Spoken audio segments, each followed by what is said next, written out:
Just get a waiver. So Emily was telling me that she was going to work on like waivers and substitutions for me. Uh-huh. But you might need the CPL. Yeah. Yeah, just one quick thing. When you get the board reports and Yes. discussions, I was gonna ask you for a status on Yep. an update. How's your week been? I'm sorry? How's your week been? It's been good. Yeah? Yeah. Enjoying your classes? Yes, I'm loving all my classes. Cool. Yeah. Great. You The take way it should be.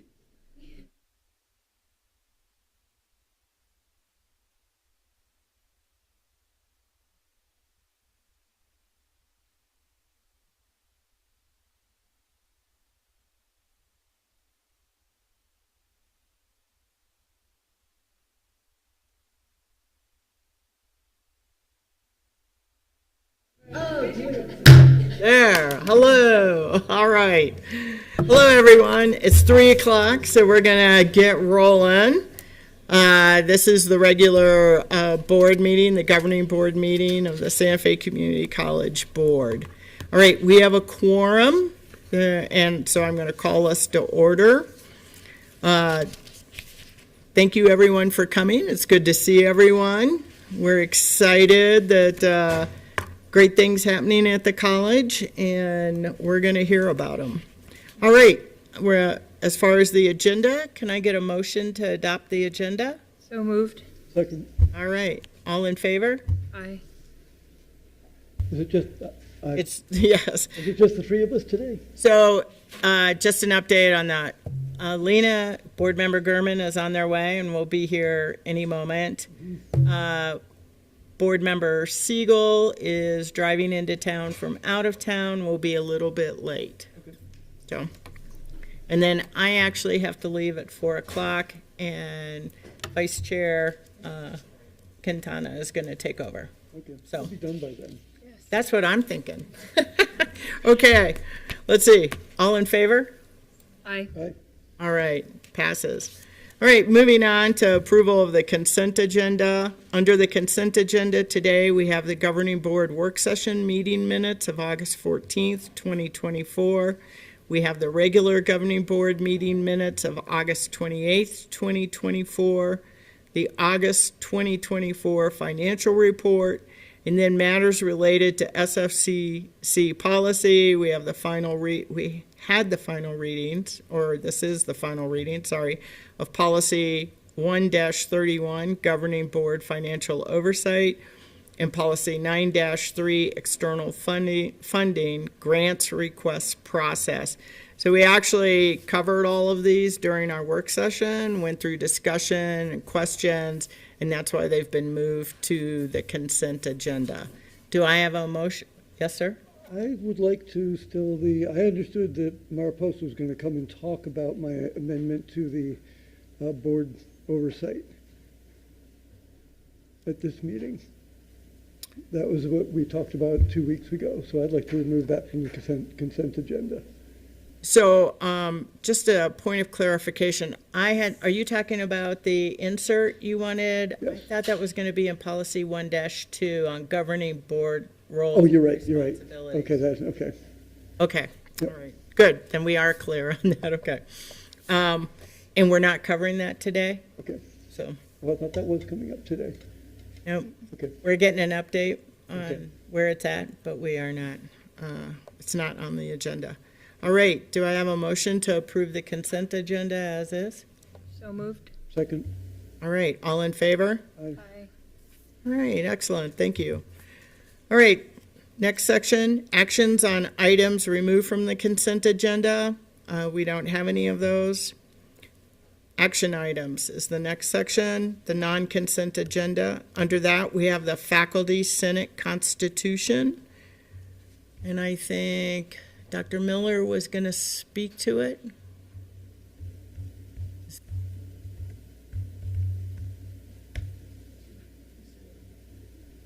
On it. I guess first off, let me ask the board, are there any questions on the Faculty Senate Constitution at this point? None from me.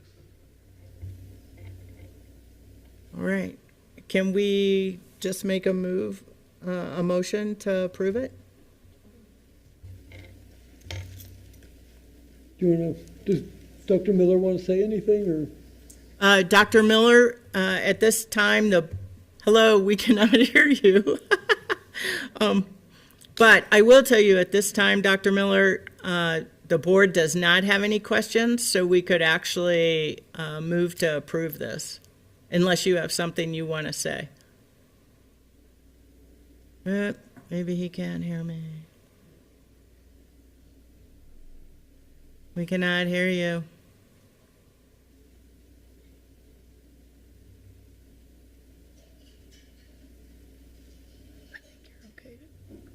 Okay. All right. Well, Amy can hear SJ. Is it something on our end? is it something with us? Do you think, Mason?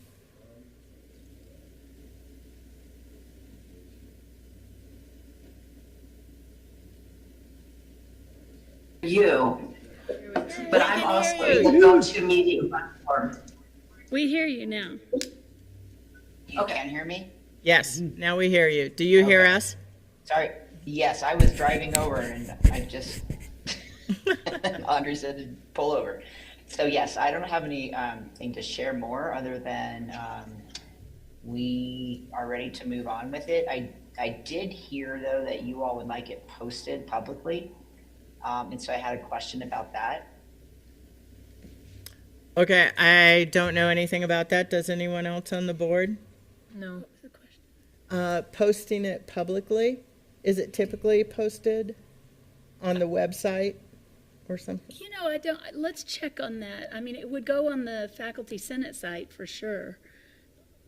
But- Yeah, so Margaret, I think that was Margaret. We It was. only have the intranet, Right. and then we have our Canvas site. So we don't have a public site for it. So I'm asking for your direction here, how you all would like it.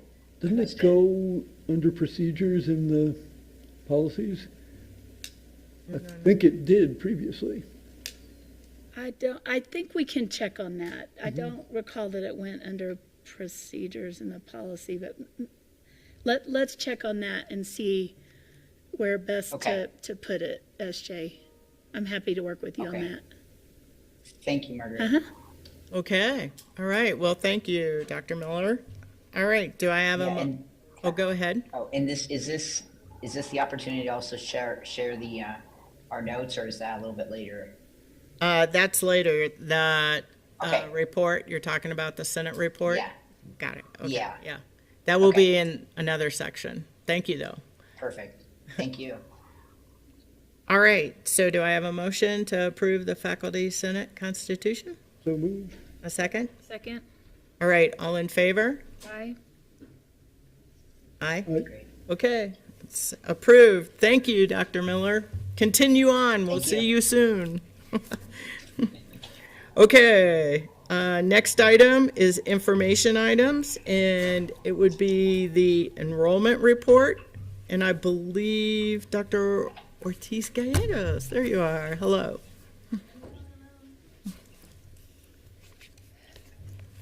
Good afternoon, Chew, excuse me. That's okay. Pugh. I've been running and I apologize, I'm out of breath.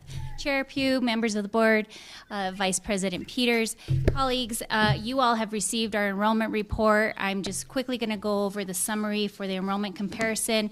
We are up, which is great news. We are up for the summer by a 10% increase of headcount and 13% increase of credit hours.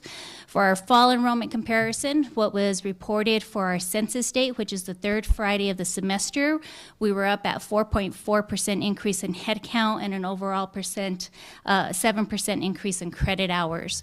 Now, those numbers will still fluctuate because we are still registering students for the second or late starting classes. So those numbers will change. So at the end of the semester, when I come to you all and I share with you an end of term enrollment comparison, you'll see slightly different numbers because we have more students registering for a lot of our late starting classes. And with that, I'll stand for any questions that you all may have. I have some questions. Absolutely.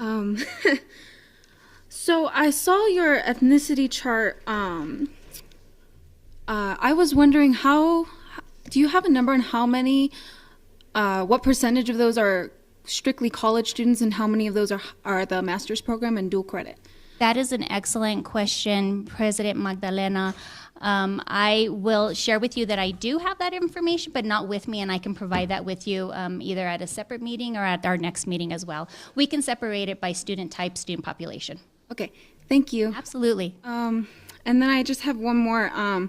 So how do you calculate white and Hispanic? Because I know when you file for FAFSA, for example, there's a section when they ask for I think ethnicity, and there's Hispanic, white, and I always click Hispanic. But then they ask for race, and there's no Hispanic again. You have to put white or indigenous or something else. So how is an that? Excellent question.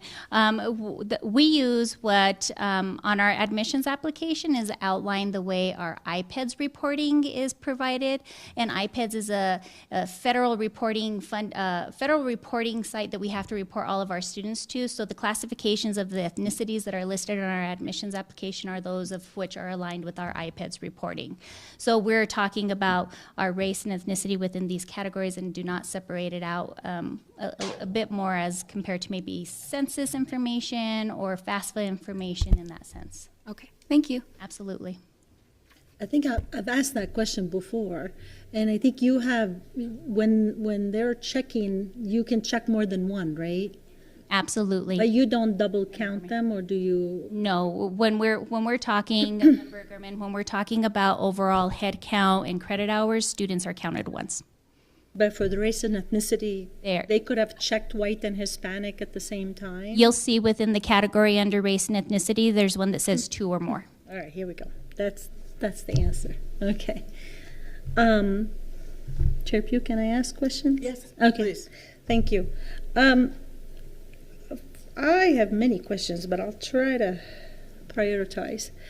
This graph where you have cumulative enrollment by week, actually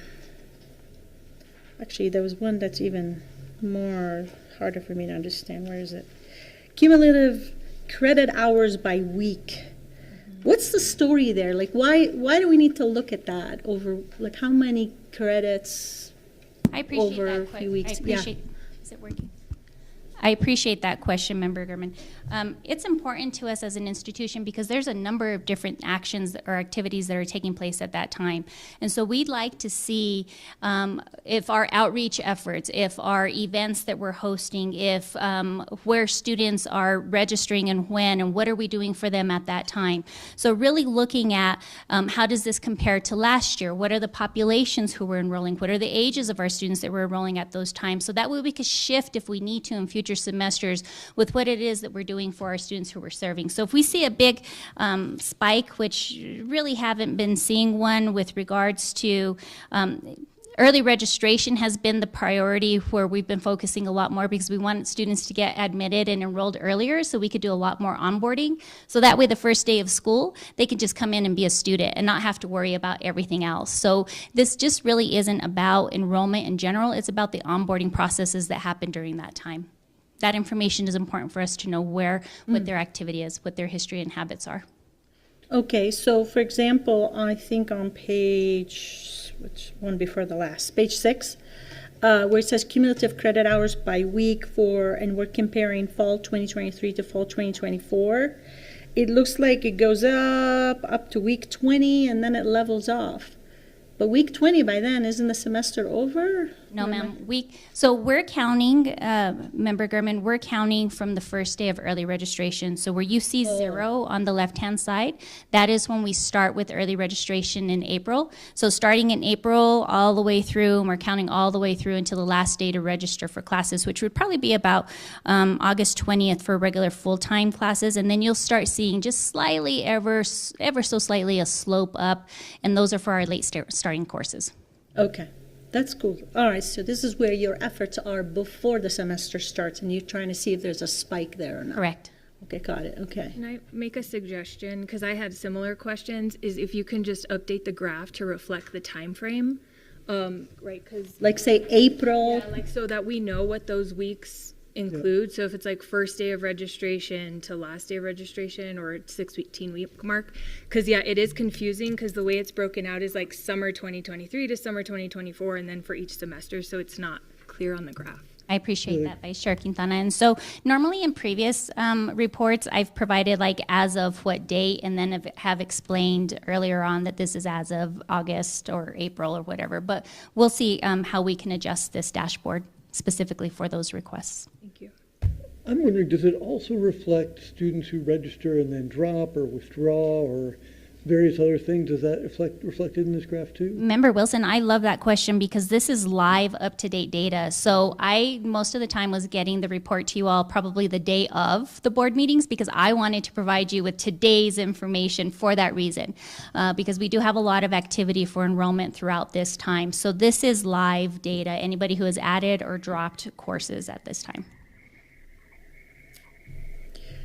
All right. I have a question on your that same page with the FAFSA and the Pell. You have Pell recipient and then non-recipient, and those are applicants and then non-applicants. What is a non-recipient if they were an applicant? Does that mean they didn't qualify or they didn't take the money? Chair Pugh, at this time, this was still very early. We had not done disbursements at this time. So the data is going to be, it's going to look differently the next time we report to you.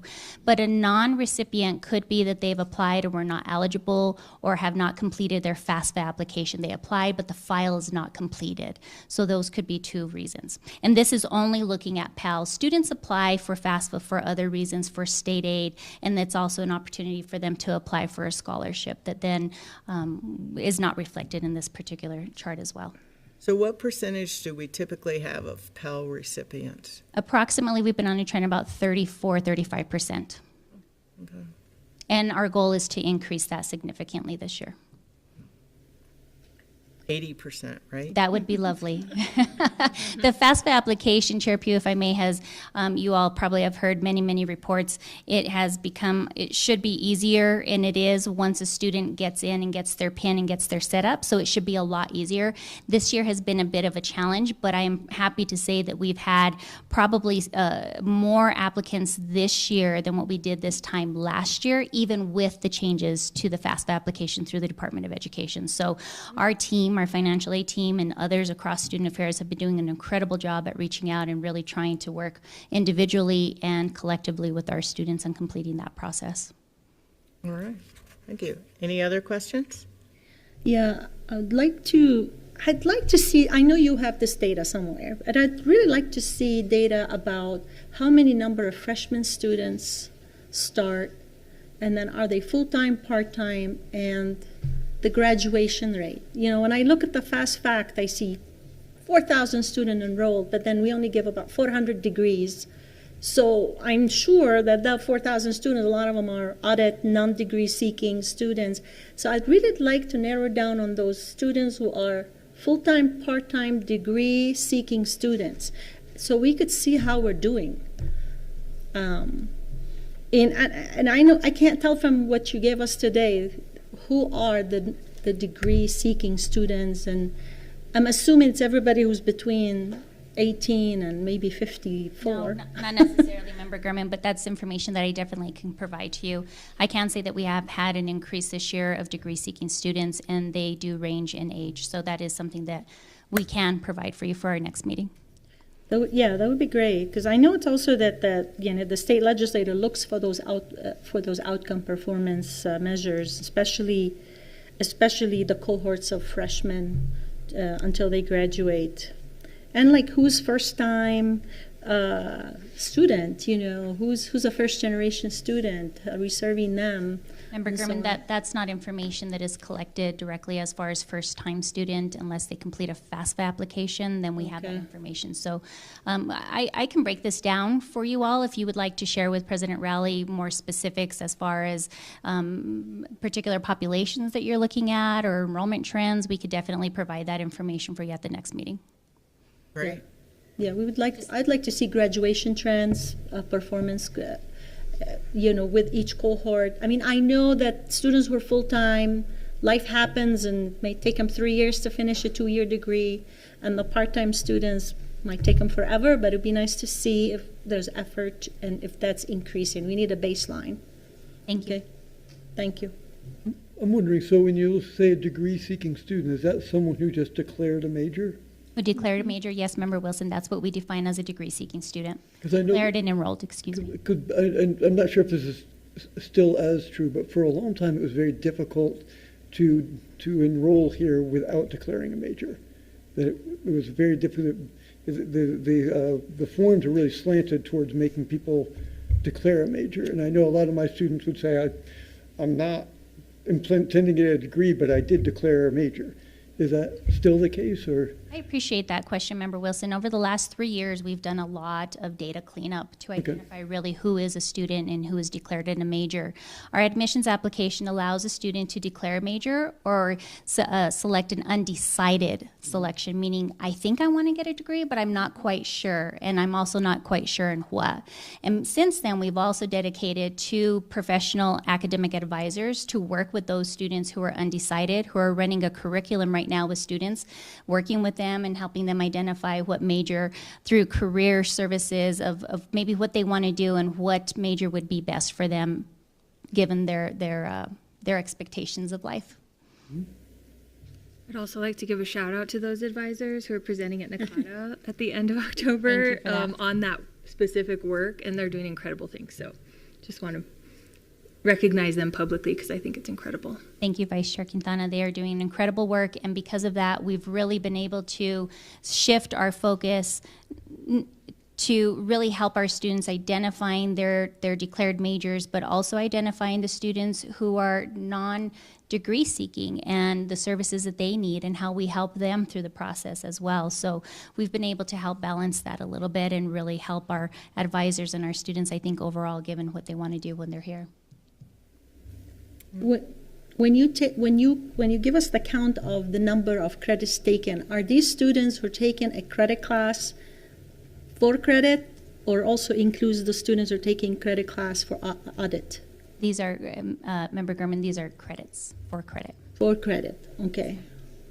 And the graph on page 5, that might help answer your question a little bit. It looked like we have the number of students, the graph that shows continuing education students, high school students, the student type graph. So this is really useful information to know the number of continuing ed student, high school student. Member Gurman, if I may, they're not continuing ed. They're continuing students, meaning that there has not been a break in enrollment. So they have been continuously enrolled with us and are progressing through to graduation. Well, that my question should have been, please explain to me all the x-axis there, because I was about to ask you what you mean by new and out of state and in-state and other. So I guess I need an explanation of all of them. So our continuing students, Member Gurman and members of the board, continuing students are those who have not had a break in their enrollments. They continuously enroll with us through graduation. Our high school students are those who are classified as dual credit, concurrent enrollment, and those who are within that category. Our returning students are those who had a break of 3 semesters or more, and they are coming back to the institution. Our new students are brand new to our institution, perhaps not new to college, but new to our institution. Out of state and in-state are our transfer students. And as of this report on September 13th, we had some data cleanup to do because there's a category of other and 8 people listed in other, so we need to work on their student record and help them be defined within one of these categories. Well, there's a significant number of transfer students then. We continue to see a spike, that is correct, Member Gurman, of our transfer students. Okay. And the continuing students, are these like everybody, whether they are degree seeking and non-degree seeking? That is correct, Member Gurman. Okay. So that column might be what's worth splitting up for us to see. Absolutely. That would be great. Thank you. Sure.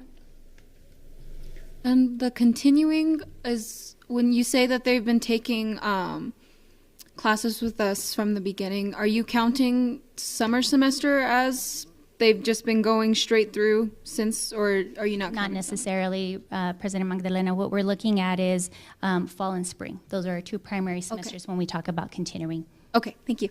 Absolutely. They could be, however, have gone through the summer, but this report is specifically fall and summer.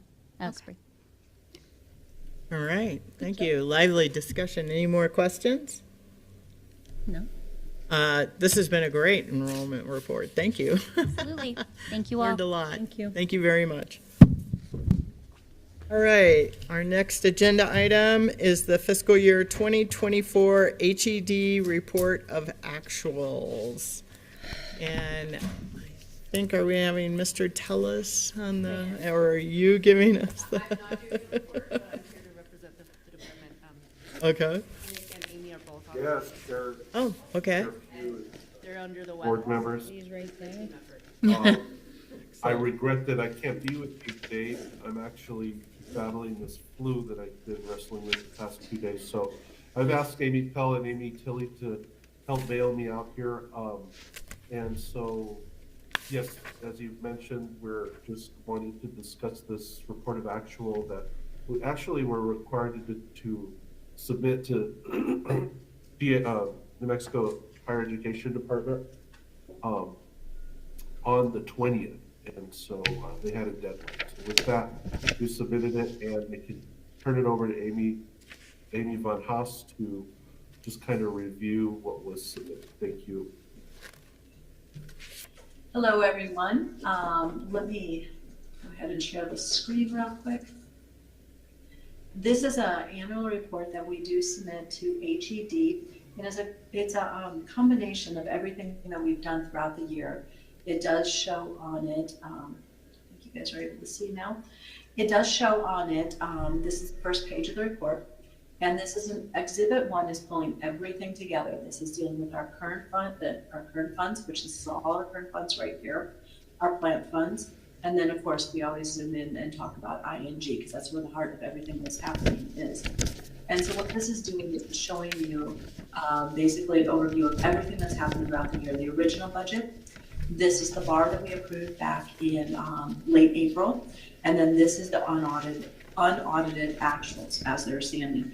We are not done closing out the year yet, but we are fairly close. We're probably within the 90% mark of being done with the year. So these numbers are fairly good. There's still going to be some movement on them, particularly as the auditors are finishing up their stuff and they're coming in with auditor adjustments and everything. All of us would prefer this report was due in October when it gave us a little bit closer to being finished for the year, but the state needs the information before that, so it's kind of one of those misnomers of timing on that. And so on here, what you're seeing is our revenues, and you can see the comparison to the original budgets. And you can see on here too, you've got, this is the actuals that we're talking about, the unaudited actuals. You have a column for unrestricted and you have a column for restricted. The big thing that you always want to make sure on restricted is that it zeroes out, because restricted is usually what is spent is also what is reimbursed on the grants. And then the other thing that's always really important when you're taking a look at this is when you're dealing with the transfers. The transfer should always zero out because it's moving monies from the different fund types to the other fund types. And so this should always zero out.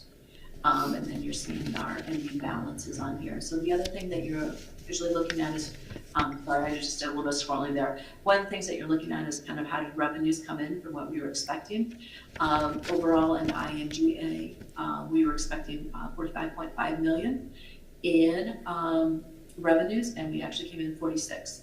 That's pretty much, we always know that there's always a chance that we're going to get a little bit more in from continuing ed, from contract training. And then we also know we're always going to get possibly, hopefully, a bit more in on local appropriation. And when you see Exhibit 2, which is a little bit further down, and I'm actually going to go that direction if you don't mind right now, because it's kind of like a closing doc. If you've ever gone to a settlement for closing, you always want to go to the more detailed, and then you roll up to the top. That's all summarized together. And so this is all of ING. And you can see it there because here we did pick up a little bit on the tuition and fees as we were expecting because of contract training, more than likely. And then also local appropriation did come in a little bit more than what we had planned. And so that's really good. And this is also one of the hardest numbers to plan out. We always have gauges and we always try to be conservative. So the fact that this came in just a little bit more is really good. You get into expenditures, and what you're going to see here on expenditures is we basically spent everything that we had set up to be in the BAR's final budget. We set the budget at 40.8, and we spent 40.7 million. So then we're looking at ending balances, and we were anticipating an ending balance in ING, $1.2 million, which is 3% of the expenditures, and we're actually coming in with just a little bit more. So that's almost 1.9 million on that. And then on here, you're seeing, on Exhibit 2, you're seeing all the transfers that are coming out of ING, and this is the areas that those transfers are going into. So this deals all with Exhibit 2, remember, is always dealing with ING, and Exhibit 1 is pulling everything together. And so you've got your revenues going in here, and now you can see the other public service, internal services, and all that, and what's all happening on those. And then once again, like I said, the biggest thing that you always want to look at is making sure those transfers zero out and that are restricted are zeroed out, and they all do. And that's exactly where we want. And then the nuances that we have between what's budgeted and what actuals are, that there's nothing crazy happening on there. I'm happy to report there's no crazy here. So that's essentially just the overview of the report that's been submitted. Any questions on that? Any questions from the board? I do not have any. I'm just seeing that okay, so I'm looking at the unaudited actuals. Yeah. And so total revenue unrestricted 65,391. And the expenses on that column, 60,337. So there's 5 million difference. You said 1.9? That was for the ING. So you're looking at Exhibit 1, which pulls everything together. ING, So okay. let me help you with this. So I pulled up a little bit of an illustration on this. So remember on the report, we've got ING, which that represents Exhibits 10 through 14. And this is where the heart of everything we do is in ING. And then you have the non-ING, which is dealing with Exhibits 15 through 20, which is dealing with students, social and cultural, public service, internal services, financial aid, and auxiliaries. And then these two combined together is the current funds. So you have all of that on there for that. And then you, at the very bottom, you have the plant funds. And those are marked in the green there. Right, but Exhibit 1 has everything, right? Yes, exactly. Exhibit 1 is representing, so you want to pay attention on there, because you'll see on here, there's the ING, which always has more detail on Exhibit 2. That's the detail of ING.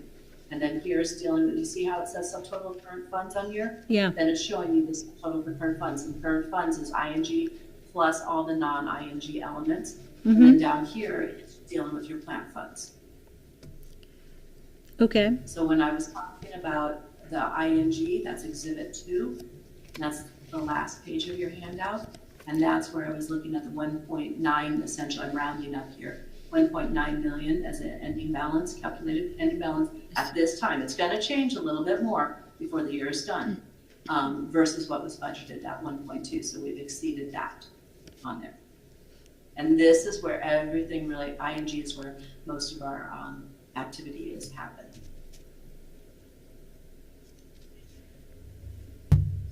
All right, thank you. Any other questions? All right, we don't have to approve this. This is just an information item. So It's informational. thank you very much. We'll see you. You're very welcome. All right, thanks. Okay, at this point, I actually have to step out, so I'm going to turn the meeting over to my vice chair, Quintana, Vice Chair Quintana, and so take it away. I'll give you the magic notebook. Okay, so, yeah. And the gavel. Gavel, too. Here's all the important pieces.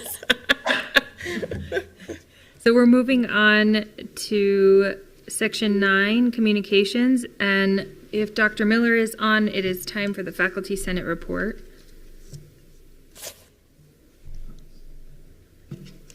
Yes, I'm here. Hi. Good Hello. afternoon. Can you hear me okay? Yes. Great, thank you.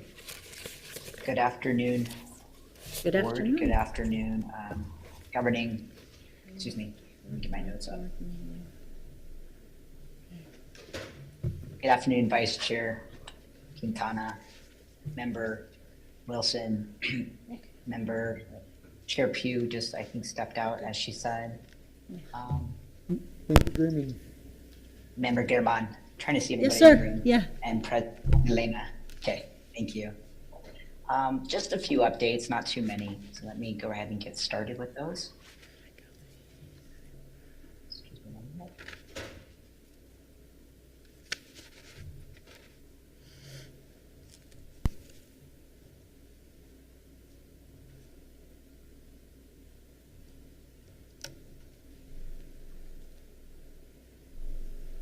I'm trying to grab my document. Didn't expect to jump on so quickly.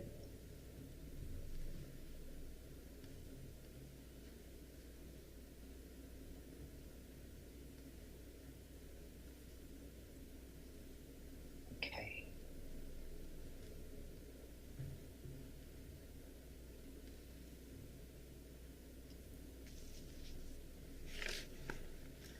Here we go. All right.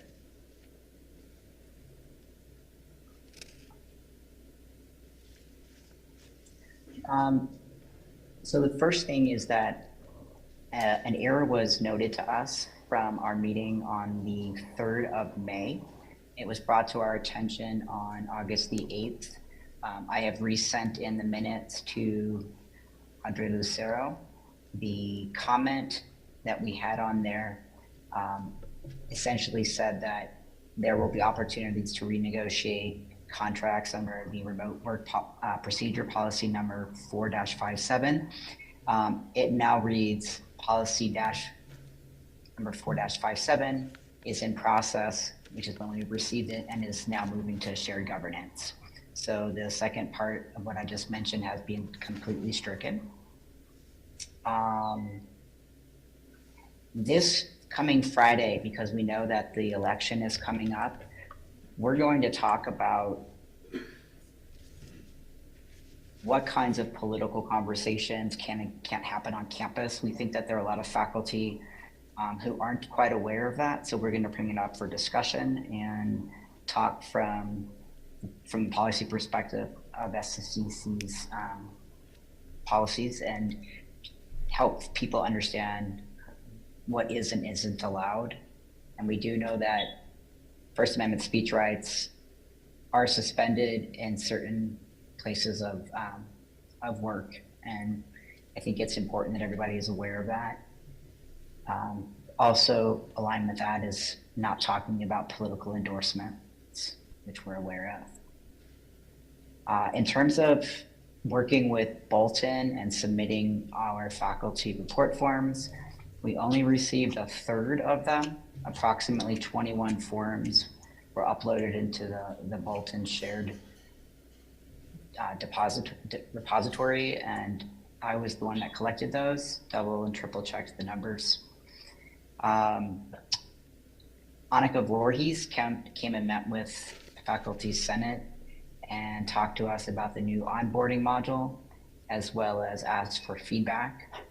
She also mentioned that faculty could self-enroll in the DEI course that is about culturally sustaining and relevant practices at SFCC.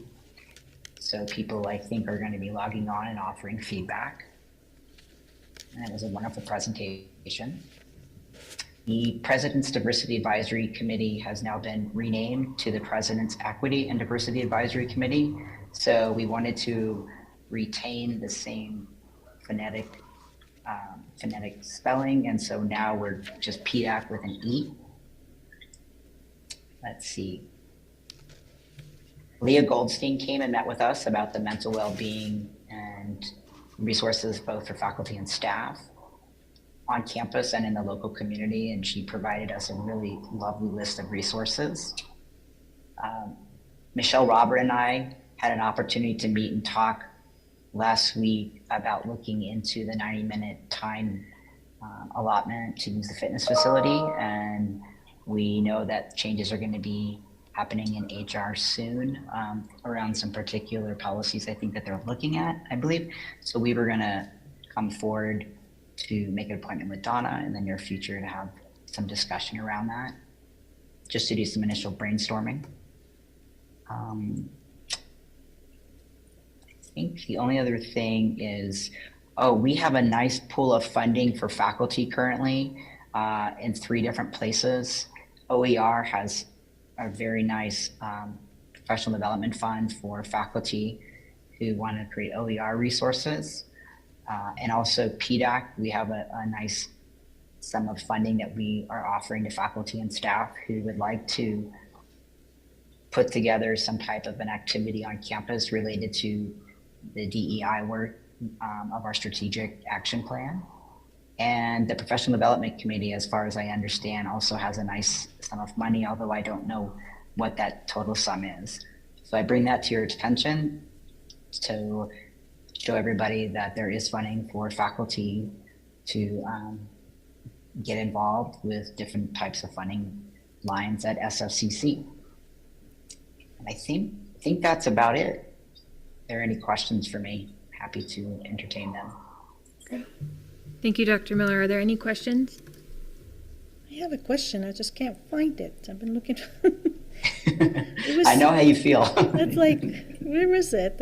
I know I marked it, and then it had to do with like the CBA. There was something about that it had to do with the full-time faculty and the CBA, but I can't find it. I'm just going crazy here looking for it. Was that the remote work policy that was maybe? Into our Yeah. That was an error. Yeah, that was an error. It's been stricken. Oh, okay. Yeah, it was an error. Because I was like, we already finished. I sent Audrey. Okay. Yeah, and I've resubmitted those minutes. Okay, maybe that's what it was. Just kind of got my attention. All right. Thanks. Any other?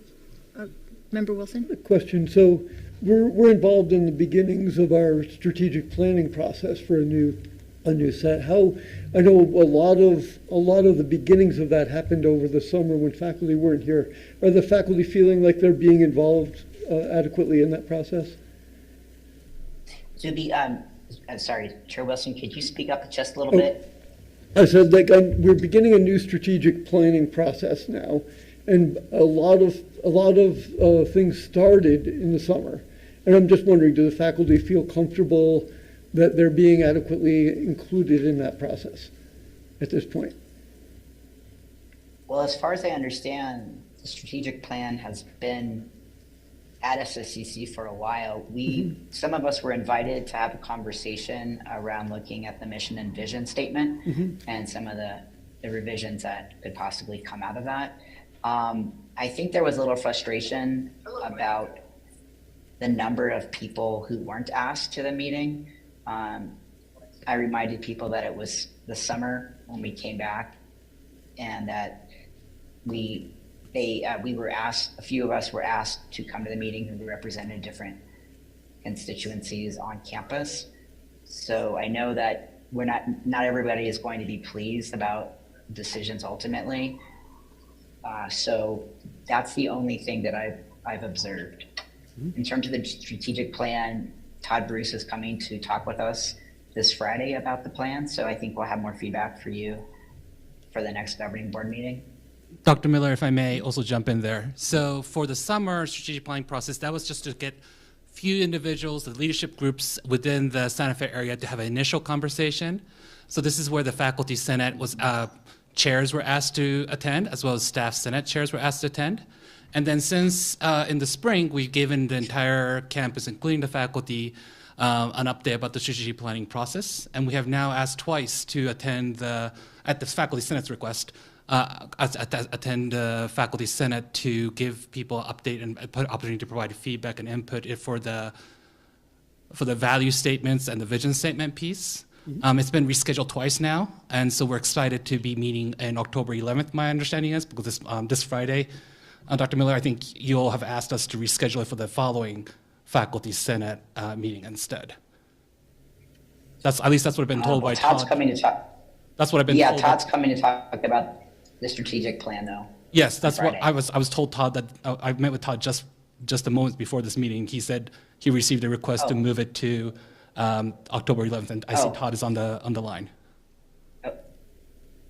And Todd, you too are muted, and we can't hear you.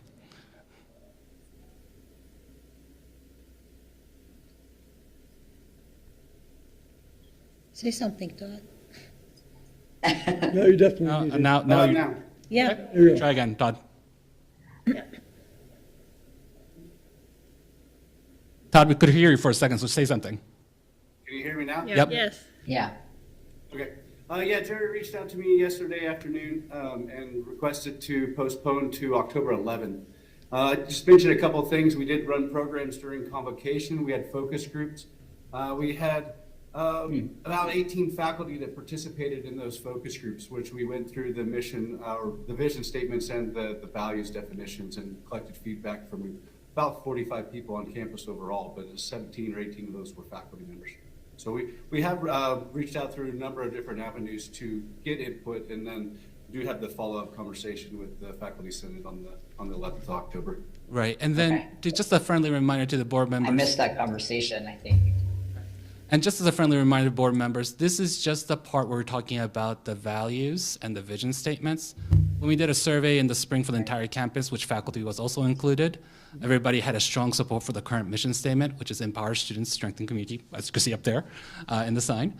And so what we're going to be hoping to do then in the spring is then once we have the values and the vision statements all set, based on people's inputs and inputs from the community, we're then going to start this strategy development session, which will have, once again, opportunity for faculty and staff and the members of the community to participate. I do have a question for you, Dr. Morimoto. The timeline that you've provided to the board, I think we've seen it now like 4 times, maybe more. I'm not sure. And so I'm curious, does Faculty Senate have a copy of that timeline? We did share that with them, yes. Okay. And SJ, do you know what timeline I'm referring to for the strategic Is planning process? Is that the one that we've been using during our Yep. executive meetings? Yeah, I have that. Okay. Yeah. Yeah, and I just And I encourage. can share that with everybody. Yeah, I think that would be great, just so that your folks have a clear understanding of how the process has been laid out for the remainder of the year. Yeah, because I think it's helpful, because I don't think that people are intentionally being excluded, but I understand that those feelings sometimes do come up, and so just kind of a way of including them and letting them know what the process is would be helpful. And we also then, after we have finished the meeting with the Faculty Senate, since we've already talked with the Staff Center about this and got their feedback, we plan to then launch a campus-wide survey about the values and the vision statements to further gather that input, and as we're just finalizing each step of the way. Thank you. Any other questions for Dr. Miller? I had some. I think I may have read this in your minutes that Dr. Miller, that you were concerned about the land acknowledgement being required for all, what's it called, syllabuses? No, that it needs to be included in all syllabi. I've been wondering, what is the reasoning behind the land acknowledgement?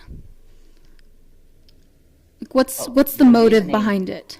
Yeah, President Magdalena, the reasoning is because, first of all, we're living on colonized land. We're living on the land that has been stolen from indigenous people of New Mexico, if not all over the country.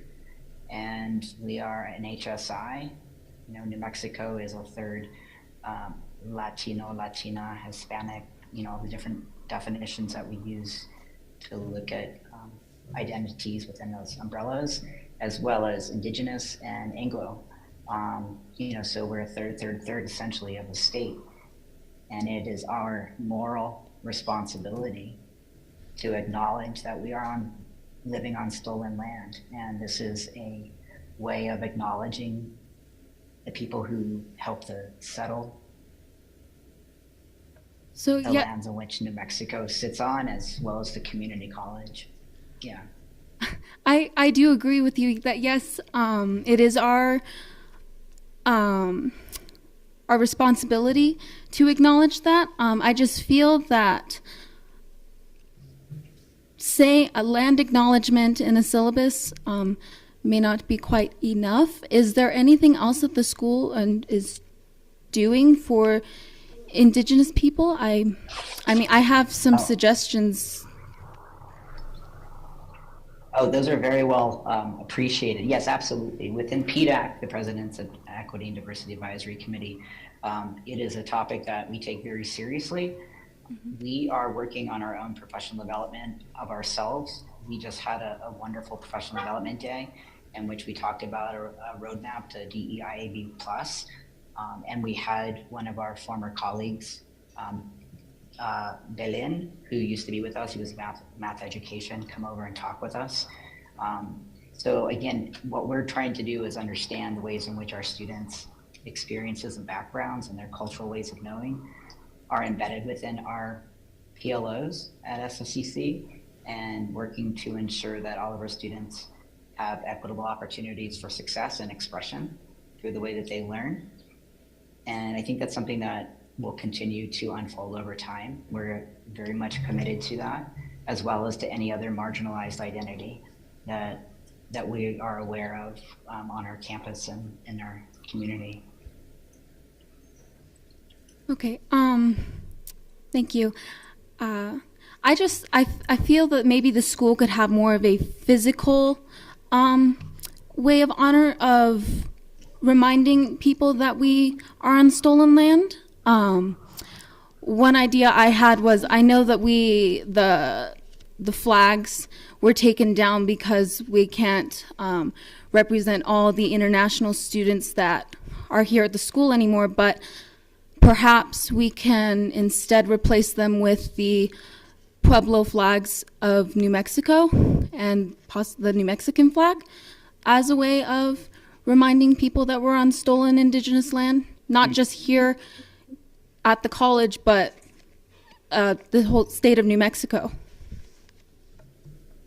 That's a beautiful idea. Where did you say that the international flags were taken down? The atrium. In the atrium. In the atrium of the student wellness center. Or down. Was there a rationale behind that? Yes, they were removed. This has been, I don't know, in the spring, because when they were placed there many, many years ago, the selection of the flags were to represent the international students that we had at the time. And they no longer represent all the international students that we had here. They were no longer, I think it was not clear to folks why the flags were there and which flags were selected to be there, because it was not comprehensive. And so it made more sense to remove them until we can, have a conversation about what we want to do in that space going forward. So I think President Magdalena, if that is a proposal that SGA would like to make, or if you all would like to bring some ideas like that forward, that would be wonderful. Thank you. We will. Yeah, absolutely. Great. Thank you. I'm going to move us along now to the Staff Senate report. Dr. Miller, thank you very much. Thank you. Thank you. Have a good afternoon. Mr. Gutierrez and Ms. Renteria, please come up. Renteria, I would be admonished at home if they heard how I pronounced that the first time. Thank you, I appreciate that. So good afternoon. Thank you for allowing us to be the voice of the Staff Senate.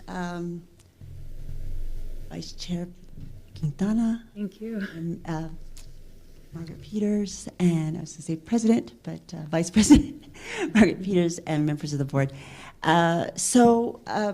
Just to announce some of the amazing things that we did celebrate last week, that was the Hispanic Heritage Month, and that's probably on your list. I will leave it for you to give all the great details. It was a wonderful event, music, food, it was amazing, and the weather, I don't know how you did it, but it was beautiful. And we also had a very successful open house, thanks to Dr. Wysong and friends. I'm sure he had a lot of help. But it's in the minutes, Dr. Wysong, that all the credit is yours. So thank you for that. And some of the things that were mentioned, SJ did point out with the change in the PDAC, adding the E for equity. Some of the other highlights that I thought were important were, that Donna Castro has always very helpful in attending our meetings. The information that was given out in regard to the retention bonus that staff and faculty have received, they were there. Donna was there, and who else? Just Donna? Yeah, I guess it was just Donna that gave a little bit more explanation about that bonus, which we were all very excited and happy to receive. And thank you again so much for that consideration. The only other thing that was mentioned that we're still kind of wanting to investigate was the county single use of plastic products, the guidance, and how we are going to apply that to the campus.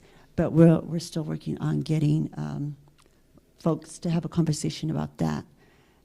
Is there anything else, Robert, that you want to mention? No. So good afternoon, Vice Chair Quintana, Vice President Peters, and members of the board. I just wanted to add to, again, thanks SGA, great Hispanic Heritage Month that we celebrated last Wednesday, as Michelle said, and also to the open house, another great celebration. I just wanted to add that this really goes to our mission statement, right? And empowered our students and especially strengthen our community. These events that we do like that, it does strengthen our community. The only thing that I would like to add is some notes from the past. Just one of the topics that was discussed a lot recently was the remote work with staff. And at our August 25th Staff Senate meeting, Donna Castro, our Chief Human Resources Officer, presented on Policy 411, the remote work and its procedures, and Staff Senate members appreciated this policy as it formalized and clarifies what we've been doing since the pandemic. So they really appreciated that update on that policy. And you mentioned on the recycling, right? That piece, yeah. So, and Dobby Smith, our Director of Facilities, another topic of concern for staff was recycling, right? How are we recycling? And he came and gave us an update on that, and along with a lot of other things that were happening, through our facilities upstate. So Staff Senate really appreciates that piece when we get to hear about that. I think, yeah, that's, I believe we'll stand for any questions. Thank you. Are there any questions? Okay. I was just going to say, the county does have a recycling program for glass.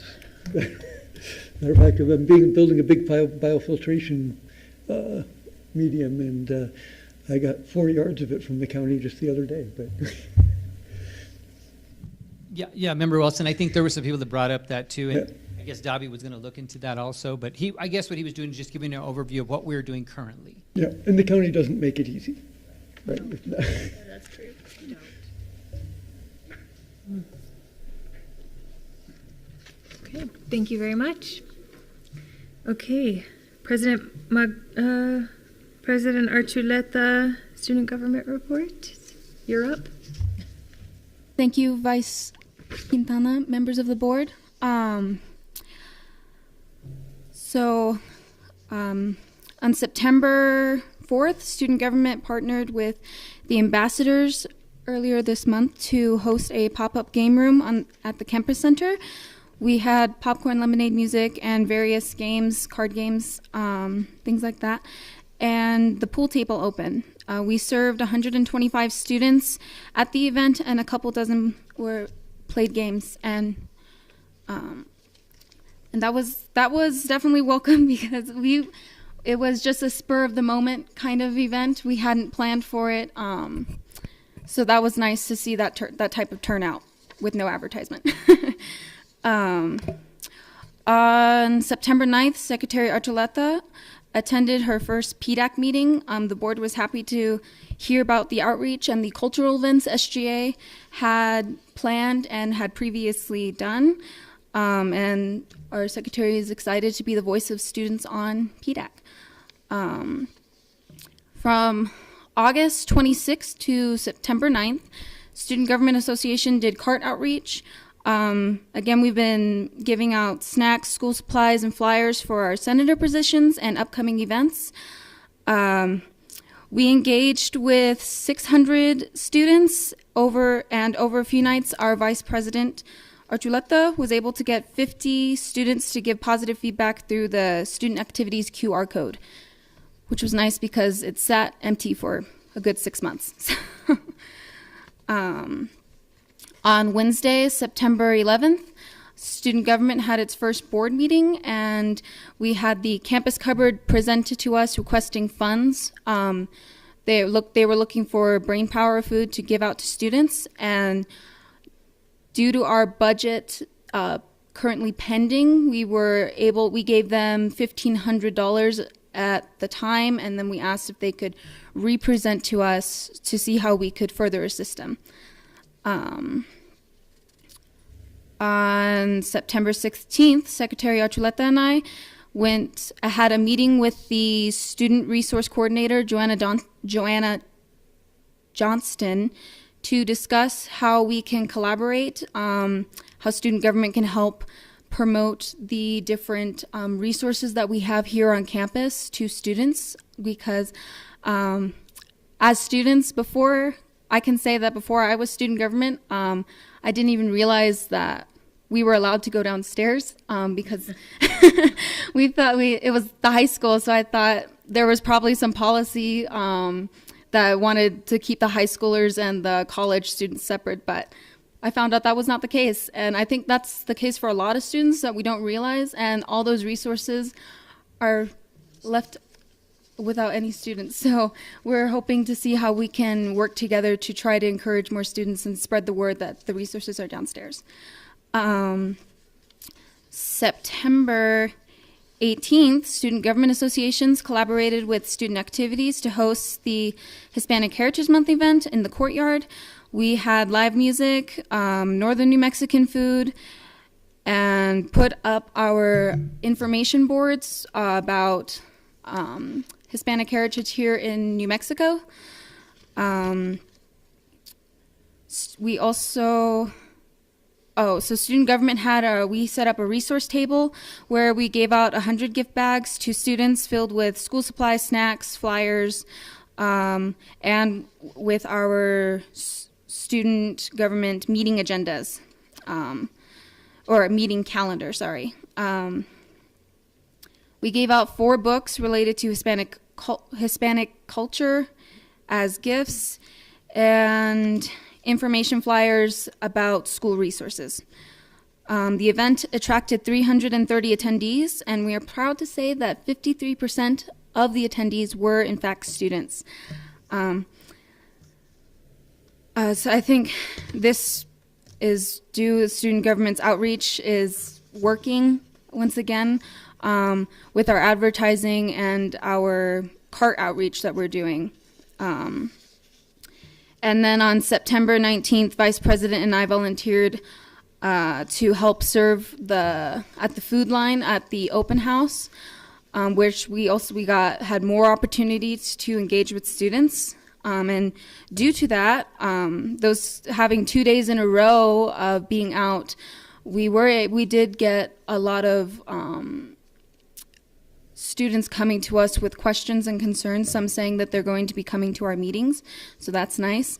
One of the things that students seem to be having trouble with here at the school is transportation, because we are out of the way and there is no bus that directly takes you here anymore. A lot of students have problems coming to our school. We are open for any suggestions on how SGA can tackle this if we can. And with that, completes my report. I now stand for any questions. Thank you, President Archuleta. Are there any questions? Yes. I'm curious, how do you count to know that you've got 330 attendees? So at the beginning of all of our events, when you line up for the food, we have a QR code scanner. Our treasurer, Figueredo, he will scan everyone's A number. Mm-hmm. So that's how we're keeping track of the numbers. And even if people don't have their card, he can still give them their A number, and he'll just manually type them in. So that's how we're keeping track of all of our numbers. Awesome. It that's was a wonderful event. That's great. You all Thank did you. a great job. It was just a great day. Yeah. Thank you. So in terms of transportation, I've raised that issue before that we need to find a solution for transportation. And one of the comments was, well, we need a need assessment. We don't know how many students need help with transportation. And you're saying a lot of students. I would really like to get some numbers, maybe survey the students, because I would love to figure out a solution, but we also need to know how many.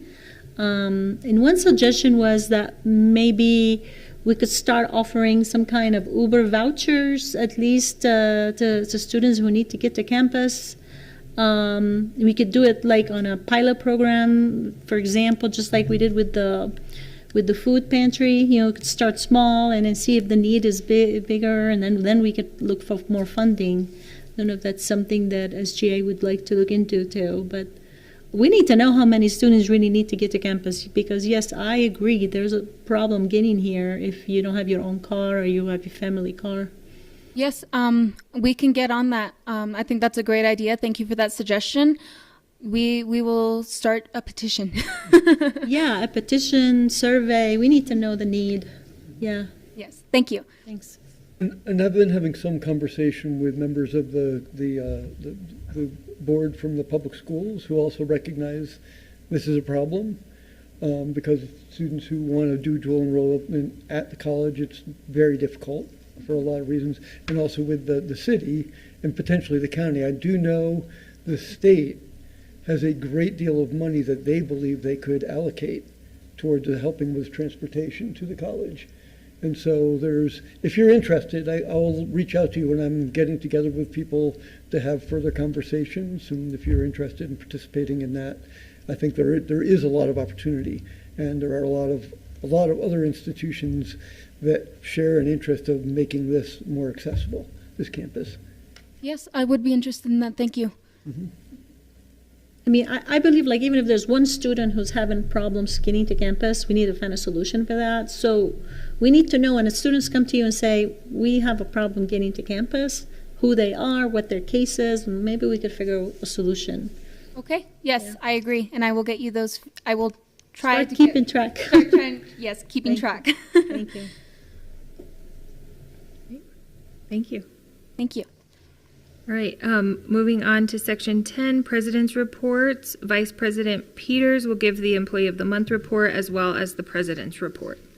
Thank you, Vice Chair Quintana, members of the board. I'm happy to be here with you all to let you know that Michael Hendrick, the Tutoring Center Master Tutor, was nominated by Monique Romero, an Accessibility Services Coordinator and Case Manager, for Employee of the Month.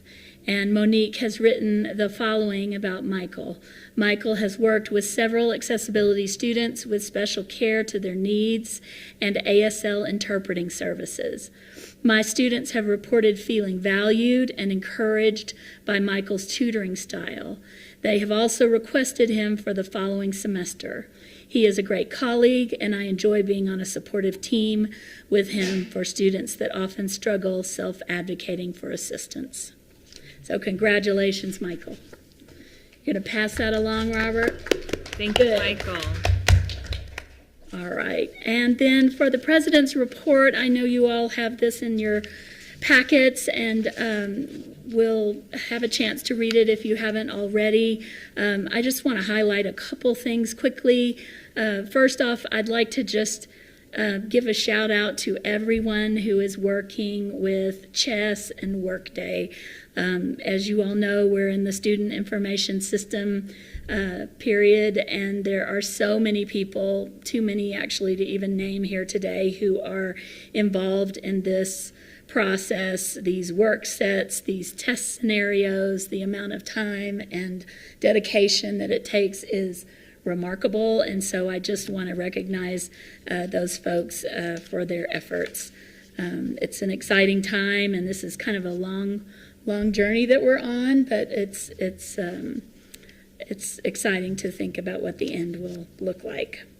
Also, we are happy to report that we are providing free access to the Fitness Education Center for students who are registered in at least one credit class.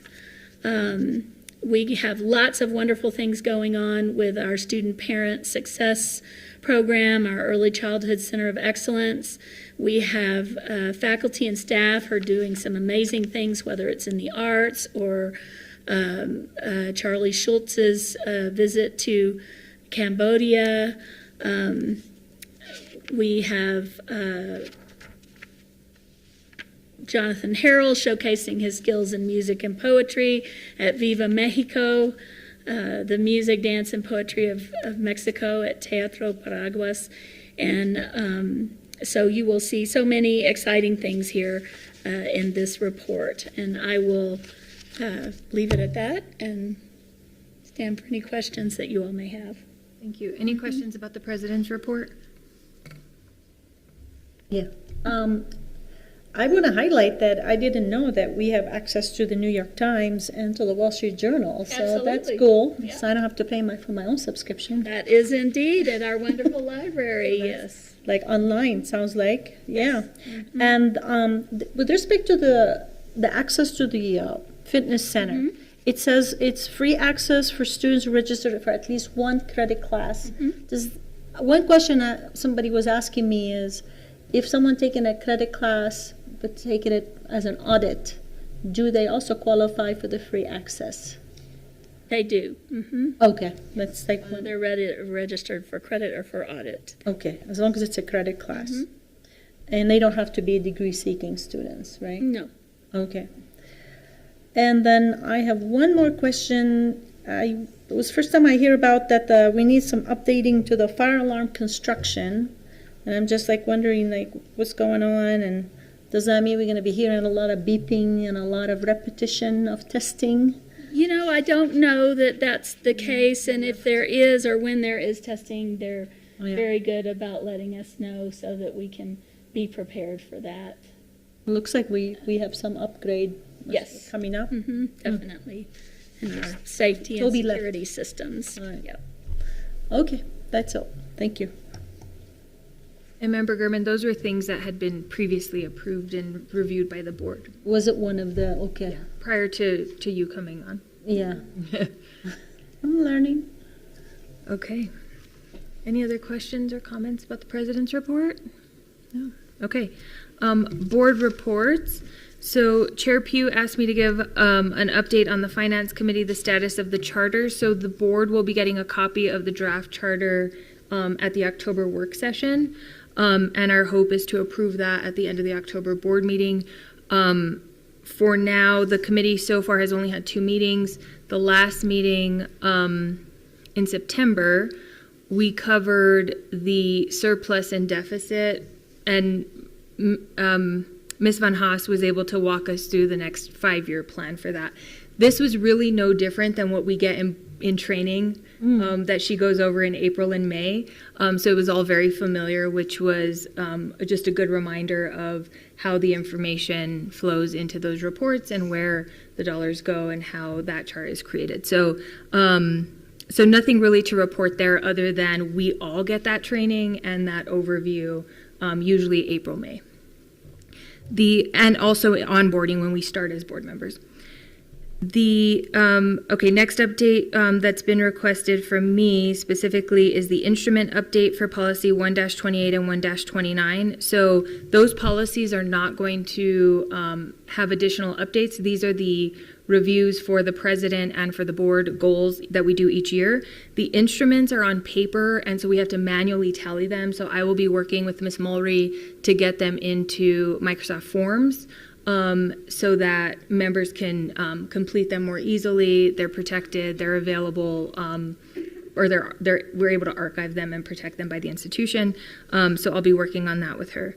The other thing that we've requested, Audrey, and I think this was discussed maybe at a previous work session. If we can get a copy of the Legislative Finance Committee results of the study on certificates. Okay, and then the last update that has been requested is on policy 1-2 from Member Gurman, if you have an update for us. No, we don't have an update other than what we discussed in the work session. I haven't seen a new copy. I haven't seen a new draft yet from Lori and the lawyers, but we had given them till October work session to bring it forward. So I haven't seen anything yet. And then, Member Wilson, just so I'm clear, this is also the policy that you had request for the constitutional language to be included, the state constitution? Okay, great. All right, any other board updates or discussion items? Well, as I've mentioned, one of my priorities for this year is working on transportation. And so I have the state apparently has a tremendous amount of money from the Inflation Reduction Act that is available for sustainability efforts, and they believe that a lot of that, the person working for the governor has said that they believe that that could be applied. Also, the school district now has plenty of bus drivers, so they believe it is potentially they could actually start providing buses for dual enrollment students from any of the schools to be able to come to Santa Fe and Santa Fe Community College. And so the question would be then, how open is that to a Santa Fe Community College student who's not? And those are the things they're going to look into is, can a Santa Fe Community College student ride on a school bus to get here, or is it more appropriate that either the Northern New Mexico ride or the city bus system steps up to that? And I believe, although I've heard from some people that the city says we're not going to send buses out into the county, it's an absurd notion because clearly the community college is a city resource as much as a county resource. And although maybe some money could be forthcoming from the county, I think there's real opportunities. I believe within a year or two, it's more about scheduling and what would be the appropriate routes. Because one of the reasons I think that the route didn't work out here is because it literally took 2.5 hours to get from downtown to here on the convoluted route that they had to get here. But I think if we make a better route, which maybe would facilitate movement between high schools and colleges in the whole area, I think that there's an opportunity there. So I don't want to get too excited. I know these things take a lot of time. We're probably talking a year or two to get something really done, but there seems to be interest from virtually every institution in Santa Fe County to move on that. I have a question. How are you going to move on that? I mean, we need some kind of mechanism, committee, ad hoc committee, something, task force. We need to move on that. I have a question first about, like, is something already in action at the college level, right? Are there staff already working on this initiative? We have staff that sits on the transportation board or task force, and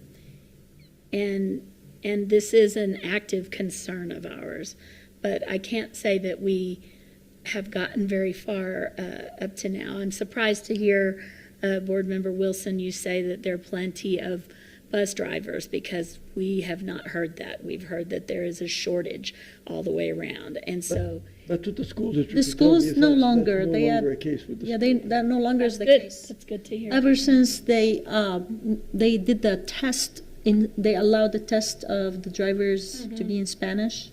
So the schools have no problem anymore. They even advertise that they want more people to take the bus than to have parents line up at the schools. But the other thing too, I know that the city will, if there's a teacher who wants to bring a bunch of students to a specific event to the community college, they will dedicate a special event bus anytime for free, and if teachers in the public schools request it. So there are some resources out there, there's some ideas, but we need to somehow follow through. We need somebody to lead this effort and also figure out, how do we set a process in place for our college students to take advantage of these resources. And I'm not sure how to start about this, so I'm not just going off completely. What I'm trying to do is bring together and find out what the levels of interest are. I'm working with Sarah Bosis at the public schools right now, and we're talking about what would be the appropriate people from the school district that would want to be involved in that, what would be the right people from Santa Fe Community College, and do we want to have a meeting with everybody from every constituent at one time, or how? But so I'm thinking probably,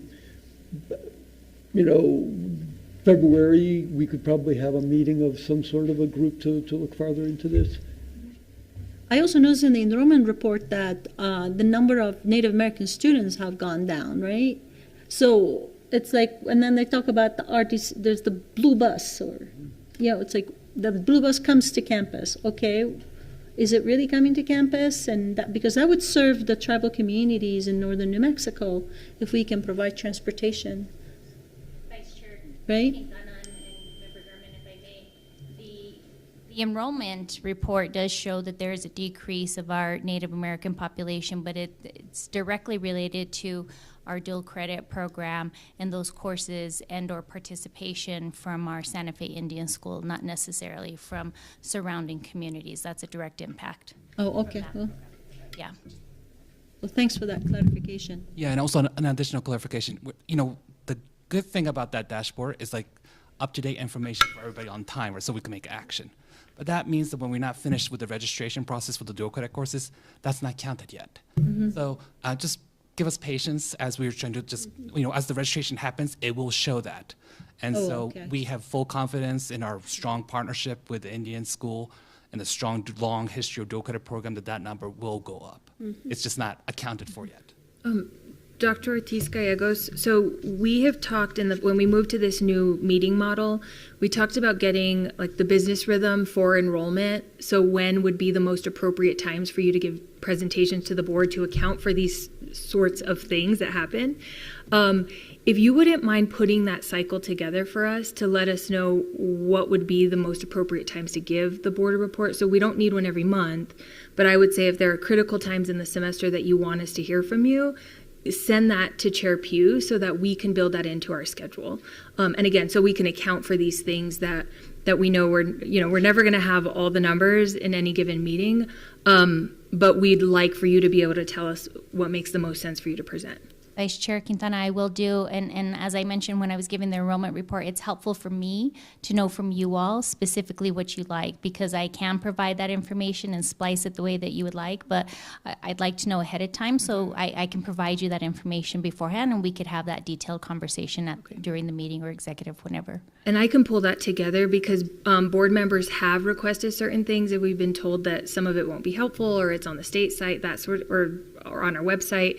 So I'll pull everything together and let you know what folks are interested in hearing about. And you can either direct us to the website if it's publicly available or maybe prepare that report separately for us. So I can pull that together for you. Absolutely. Thank you. Thank you very much. Okay. Moving on to public comments. Do we have any public comments, Audrey? Great, thank you. Okay, announcements of next board meeting. So our governing board work session is going to be on October 9th at 3 p.m. in the President's Conference Room. So anyone who is interested in joining us, you're more than welcome. That is an open meeting. The October governing board meeting will be moved to October 30th at 3 p.m. the week before several of us are at a conference, so we won't be able to make quorum for a meeting.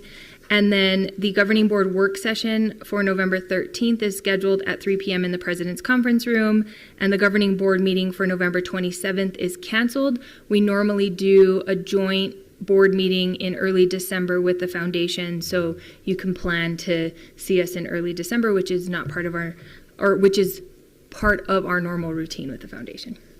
So thank you all very much. Can I get a motion to adjourn? I move. So second. All in favor? Aye. Adjourned. Like